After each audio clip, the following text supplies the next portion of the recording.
Donc, on se retrouve avec les terres jaunes, qui est un peu une des cuvées quand même qui est représentative du domaine, une des cuvées Tout à phares. fait. Donc ça, c'est vraiment la cuvée qui représente effectivement le plus le domaine.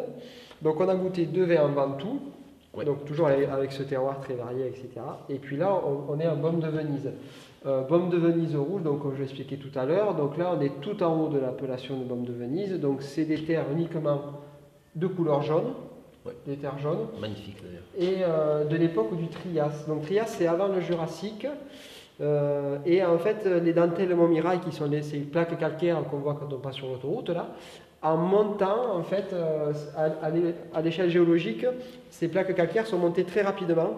Et en fait, en montant de façon assez brutale, elles ont entraîné par rotation des sols de l'époque du Trias, donc avant les dinosaures, hein, hop, en surface. Et donc, Ok. elles sont jaunes. Donc, c'est pour ça qu'on appelait ça les terres jaunes, comme disait Sylvia, mon grand-père, les terres jaunes. Donc, uniquement les terres de couleur jaune. Là, pareil, c'est les terres qui sont autour du domaine, etc. C'est ce qui représente le plus ce domaine.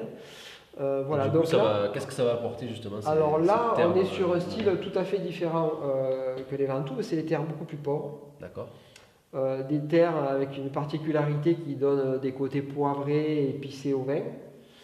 Ouais, les vignes là, elles sont obligées d'aller chercher. Voilà, donc là, les vignes vont chercher le plus en profondeur, d'autant plus en bio et avec d'autres Ouais. préparats, etc. Donc, et d'autres je suppose qu'on a un côté justement, une plus belle expression du Voilà, terroir il y a, justement. il y a Parce un que- terroir qui est vraiment très différent et le but c'est d'essayer d'arriver à traduire ce terroir. Donc par rapport à l'Algérine où c'est un vin facile et digeste, là on a beaucoup plus d'ampleur, beaucoup plus de volume, D'accord. beaucoup plus de mâche, mais par contre la façon de voir le vin c'est toujours aussi que ce soit digeste et facile Ouais, ouais. et croquant et sur le fruit. Donc c'est même aussi un vin qu'on peut boire, si on parlait de vin de nuit, on peut aussi très bien les boire D'accord. comme ça. Mais par contre, c'est un vin qui a beaucoup plus de choses à dire, Un peu plus complexe. voilà, beaucoup plus de puissance, de volume. Quoi. Ok.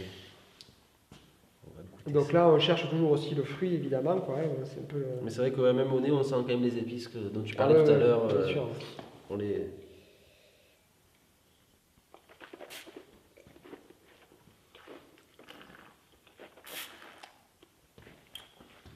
Ouais, c'est vrai. Il y a quand même une puissance. Voilà, donc il y a une puissance aromatique, une Ouais, ouais, tension. Ah, c'est super bon. Donc là, ça c'est un vin qui a beaucoup plus de choses à dire. Ouais. Hein, c'est-à-dire qu'autant sur le premier, l'Algérine, on est sur des trucs où on réfléchit pas trop, où on a quand même de la persistance, C'est ça, il y a quand même mais du beaucoup caractère. plus floral et volubile. Oui, tout à fait. Et par contre, là, on a ce vin qui a vraiment toute une histoire à Une raconter, belle tout un finesse, terroir à une sortir. puissance, Voilà. une belle complexité, ouais, le fruit, les épices. Voilà. C'est justement avoir un peu toutes les choses, essayer de regrouper toutes les choses dans Toutes les arômes, voilà, les saveurs. toutes les particularités du terroir. Exactement. En tout cas, ouais, on a une belle expression du terroir. C'est vrai qu'on sent vraiment qu'il y a un terroir. D'ailleurs, le nom de la cuvée est bien trouvé parce qu'on sent que ça vient vraiment de la terre. Que Ouais, bien sûr. les vignes, elles sont allées au fond là, pour chercher. Et donc dans le cru Baume de Venise, donc depuis 2005, il y a des terroirs différents. Mais ce terroir-là est le plus représentatif de la hauteur de l'appellation, quoi. Enfin de la partie haute de l'appellation, on va dire, en altitude. Un beau vin de terroir donc. Voilà.